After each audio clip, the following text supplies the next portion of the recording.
afternoon. Mike, David Moore, Dallas Morning News.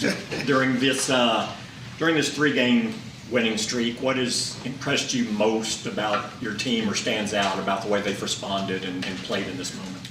Well, I think like anything, you always want to carry your preparation into the performance, and I think our process and the way our players are not overreacting to certain situations in games, and I think that's important, particularly in September, because there's still, you still got some, segments of players that are growing together as far as connection. You look at our left side of the line, offensive line, for instance, would be example of that. So I just like the way the chemistry on the sideline as far as operation. Part of it too is we're in the third year of being together, so our flow is of operation, our pace of operation, all that is a lot better, and I think it really has led to our guys just being pretty consistent here these last 3 weeks.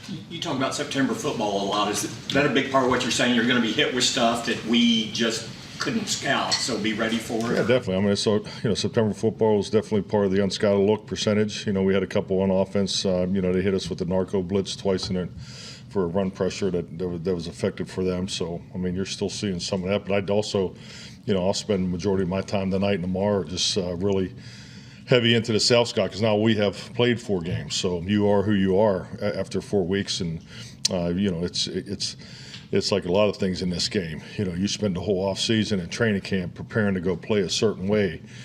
Things happen, injuries, so forth, and you're led to play the game, properly to win. And I think our team's done a good job of that. But what you put on tape is ultimately who you are. So now that we've had 4 weeks of information, we've got to make sure we're on top of it.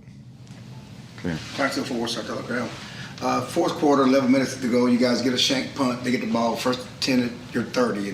Mr. Positive, you think that? Oh, David. It was positive.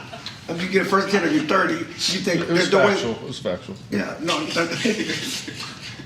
To hold them out of the end zone, what does that say about your defense? I mean, they get nothing out of that. I mean, that was a chance for them to get back in the game. Yeah, definitely. No, I mean, in field position was really a struggle the whole day. I mean, really until we start putting some pressure on their punter, we were able to, to get it flipped there. But field position was a challenge all day. But so I think our defense just, hold them to the 1 touchdown was huge. 10 points is huge, and it's really been the one constant, all 4 weeks, and and we were definitely playing to that. Jonah Javad, WFAA. If I had asked you a month ago, or had told you a month ago, that Cooper Rush would have more wins through week 4 than Tom Brady, Lamar Jackson, Joe Burrow, and Justin Herbert, you would say what? You wasted your time on a lot of unnecessary research. Yeah, that's good.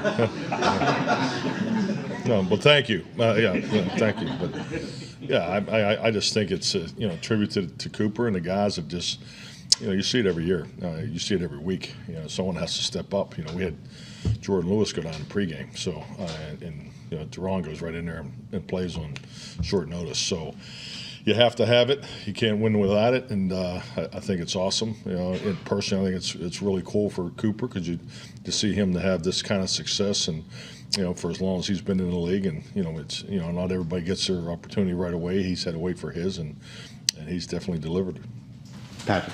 Coach Patrick Walker, DallasCowboys.com. Speaking of Jordan Lewis, you lose him pregame, but over the course of the game, you also lose Noah Brown and Quinn Bohanna. Big game coming up in LA. Do you know the status of those two? Yeah, I think both those guys are scheduled to potentially practice this week. So got a good report on both Noah and Bohanna. Babe Lofberg, Dallas Cowboys Radio Network. Obviously, Rams playing tonight, your next opponent. The majority of your, all your scouting comes from all 22, but how important is it to kind of watch a game tonight and get a feel for the flow of the game and how plays are called, both offensively and defensively, in certain situations and things of that nature? Definitely. I think it's very important. I love watching your opponent play live, whether it's, last week watching Washington, play while you're on a Monday night schedule, or, things like that. So I think it's real important to, anytime you got a chance to watch them live. I think that's why the scout, the personnel department, when they send the scout, it's, it's the things that you can't see on the coach's tape. You get a feel for the pace of operation. You can feel the emotion, the communication, all those little things. And obviously with all the different TV angles, particularly in a national game like tonight. Hopefully you'll be able to see some other things. But it just I think it's definitely helps you, and I think it's a real healthy dose in your preparation. Calvin Watkins, Dallas Morning News. You said you are who you are for 4 weeks. Can you couch that a little bit, considering you haven't had all your pieces and you lost Dak in week 1? I mean, you can couch it, but just like Clarence does, he goes right to the facts. It is what it is. The video is that's what the opponent is studying. That's the number of runs that you have, the number of passes, the number of pressures. The statistics of tendencies now start to you start to have trends that you play to, and really, like there's a segment that I'll do with the team on comparables, just statistics, just to give a general idea where the stress points are and so forth. Don't even use them the first 4 weeks, because you open up against Tampa. We're probably 1 or 2 passing team in the league last year. They come in and run the ball. So that's the normal September football. But it's been my experience. So that's why it's actually a little more fun to play, because you just line up and trust your concepts, trust your training camp work, trust the menus, and play to the reps that you've invested. No different with players. Sometimes we all can have to do a check as a play caller, and particularly not just in times of Marty Schottenheimer used to say it all the time to us, just think of players, not plays, and it's in September is definitely a focus on that outlook. Sam Gannon, Fox Sports. Coach, it's clear that Cooper is far more than a game manager. Just from your perspective with what he's shown in these last 3 wins, has he exceeded your expectations for what he's been able to do, or is this just something, I know you're asked about this in different ways, but is this just what you've seen from him all along?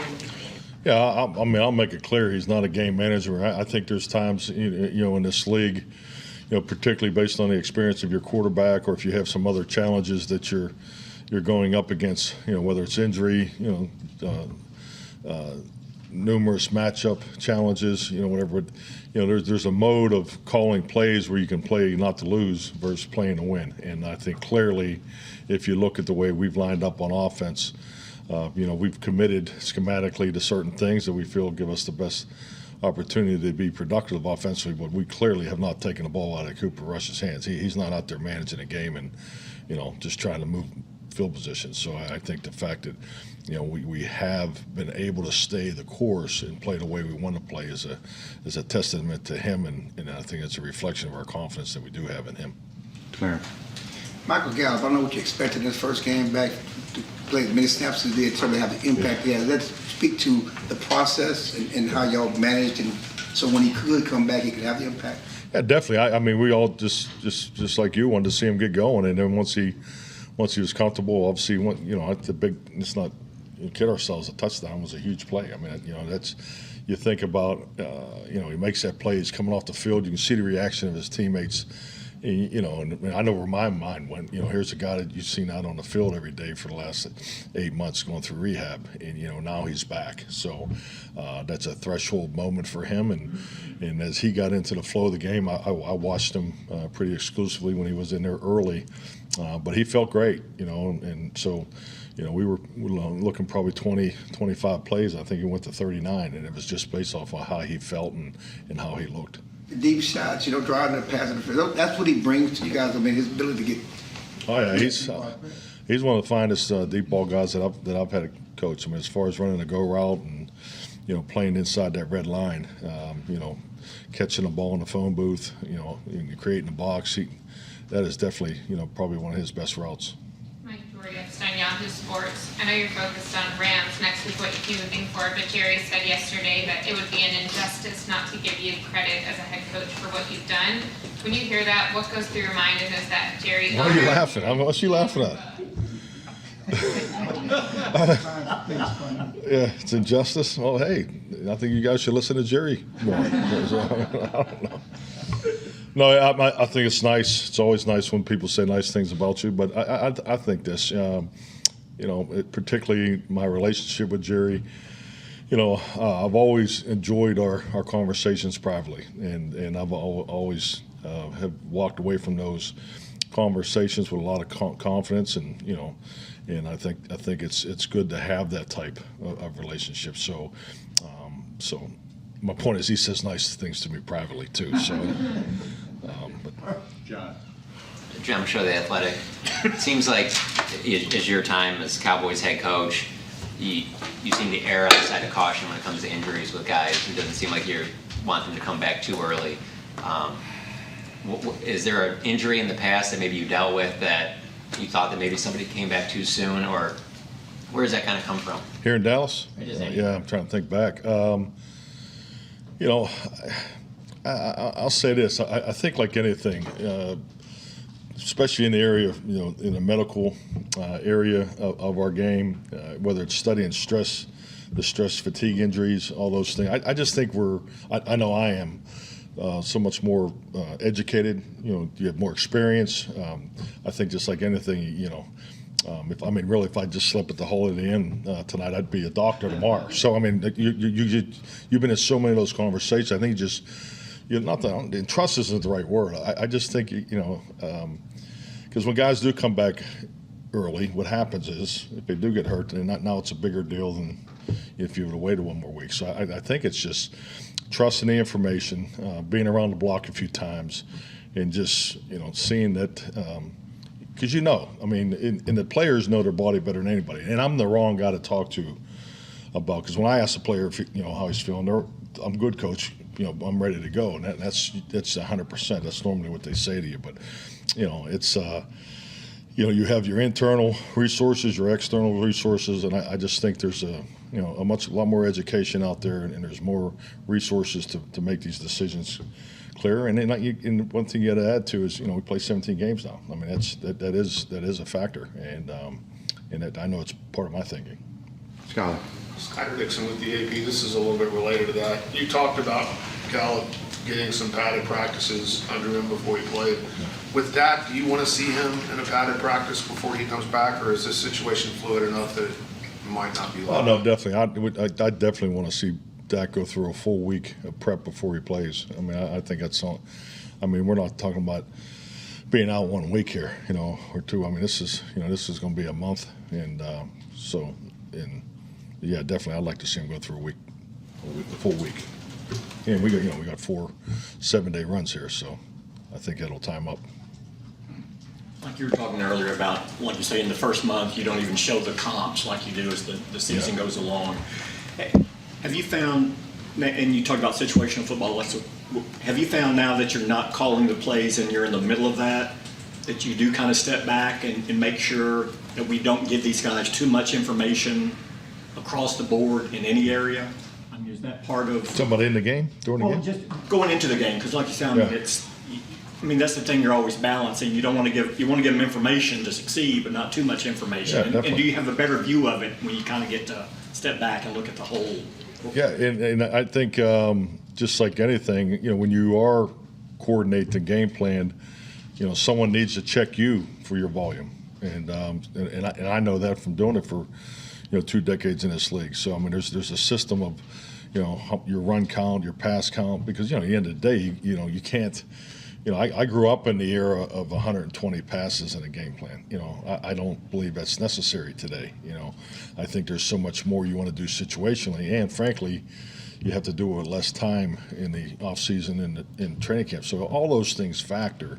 But really, your question is about volume control. And so yes, I do have a process. How many play action passes, and and the defense is a little differently because we have our top 20 calls that we've invested a ton of time in. So that's really our starting point every week. How we're gonna come off the 20, or what 20 we're going to emphasize, and make sure the variations. And because as you get going here, it's week 5 moving forward. I'm a big believer. It's more about you and yourself, Scott, and just make sure you're not giving the other guy a tip or an edge, before the ball snap. Because at the end of the day, our job as coaches is to make sure our players are in position to win the pre-snap, to make sure it gives them a better chance to have successful, once the ball is snapped. Mike, Haley Sutton, DallasCowboys.com. You touched on a little bit, you're the last guy to go to when it comes to injuries, but when you see something like maybe what's going on with the Dolphins and Tua Tagovailoa, you know, a player's going to tell you that they want to play. I guess how much does that change the conversations that you're having with the doctors now that we've had an incident like that this season, or does it change at all? Well, I think it reinforces, just what you have in place and the people that have to make those decisions. But yeah, I mean that's all part of when they talk about relationships, with coaches and players, support staff and players and support staff and coaches. I mean, it's all those things. It's just not the ability to communicate, but it's getting to know one another, knowing when a guy is hurting more than he may let on to, and to me that's all part of your culture. I mean, these are all characteristics in my view of what makes cultures thrive. So it's the definition going deeper into the relationships and having an understanding. So, and when you do have these medical situations, I think it's only right to be, going back to John's question, is to be cautious. You're never wrong being too cautious, when it comes to that aspect of the game. John. Mike, Todd Archer with ESPN. How much do you have to have crisis management skills as a head coach? You lose Jordan in pregame warmups. Here comes this guy. You lose Tyron. You lose Dak. How much does your reaction to those situations, do you think, feed down to the players and the coaches and the team? Well, I think it's two things. I think number one, the definition of a crisis, and number two is having experience. And if you're in an area where you don't have experience, you obviously rely on others that have those experiences. So, yeah, I don't view losing a player right before the game as a crisis. It's the timing of it was not the best. I mean, you'd like to have that information before the 90-minute meeting, because you end up lining up with 47 players. So I mean that's the part but these things happen. This is actually the third time this has happened to me where I had Chad Clifton. It happened to me twice in Green Bay. So where something happened after the 90-minute where you're actually had Terrell Smith happened to us down there in New Orleans. So you lose your starting fullback, an hour before the game, so you make adjustments. So yeah, I don't, I think there's bigger things that you react differently to. But fortunately, I've done this long enough that there aren't too many things that you don't have an answer for right away. Last three. John. Can you speak to just the defense? It's off to just a blistering pace against Yeah. What are the heights that this defense can reach? What's the last? The heights the defense can reach. Well, the heights that the defense can reach, I think just like anything, just stay focusing on it. I've said it 3 times and already, Scott. I think you look at the 4 games we've played in. Obviously, people are coming at it. They're challenging our run defense because frankly they probably don't want to deal with our pass rush, 3rd and 5 or more. So we just got to really stay focused on our run defense. I think that's going to be our biggest challenge moving forward. If I was playing against our defense, that's the way I would go. So I think just with that, and because the better we play on 1st and 2nd down, obviously it's really going to play to our strength on 3rd down. But we just got to keep taking the ball away. This bunch is I thought we were excellent at it last year, and so there's a standard that's been set, and we just want to stay after it. And we had 2 Sunday. Actually, I had a chance for a couple more. So run defense and takeaways, I think we'll get to any heights that I don't really look at the records and so forth, but I think we definitely have room for improvement. Cal. Dak, what's the plan this week? Did he try to throw anything today, or what's Dak has a doctor's appointment tomorrow, so we'll probably have some more information once he gets done with that. He juggled the whole line a little bit, obviously. How did those guys grade out?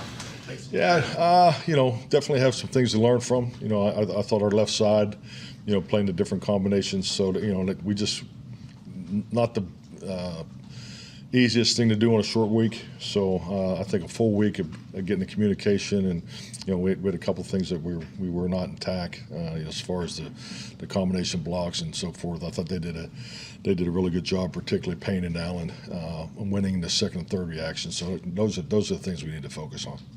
Kyle. Kyle Gilman, DallasCowboys.com. Have you noticed the difference in the way teams are playing and scheming against Mike Parsons over these last couple of weeks compared to the first 2?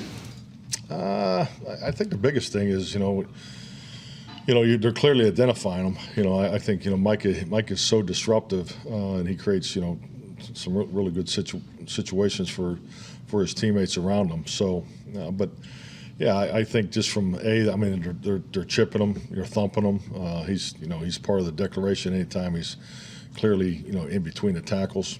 So he's definitely getting the attention that I don't remember exactly the point last year when it became full throttle, but he's definitely they're looking for him when they break the huddle. All right. Zach Martin left briefly the second half yesterday. Is he okay? Yes, I'm told he'll practice Wednesday. Yes. Babe, you got Cooper Rush came here middle of your first year. Yes. I'm assuming you didn't know a whole lot about him before he got here. And he's not a guy where you bring him in and he wows you, you assume he's going to look at that. So when did you get sold on him? And how did he, did they have to sell you on bringing him back in here when he got released? Our whole process of the quarterback room, the quarterback school, you get to learn a lot about these guys. You get this, and especially the way we do the quarterback school, year round too. So, I liked them fundamentally. Early, I'm always looking at new guys of, hey, what can we do to, can we adjust their ball carriage? Is there something that we could help them with, footwork wise and so forth. So, as far as the way he came in, it was seamless. And obviously he had a prior relationship with Kellen and Doug. So I thought that he was a really good fit for the room. Support of one another is such a big part of the dynamics of the quarterback room. And so he definitely has that understanding of his role, clear understanding mentally. He has the sponge that I always look for, because quarterbacks they got to be sponges. It has to roll off their tongue. It has to, all those things. So he has that.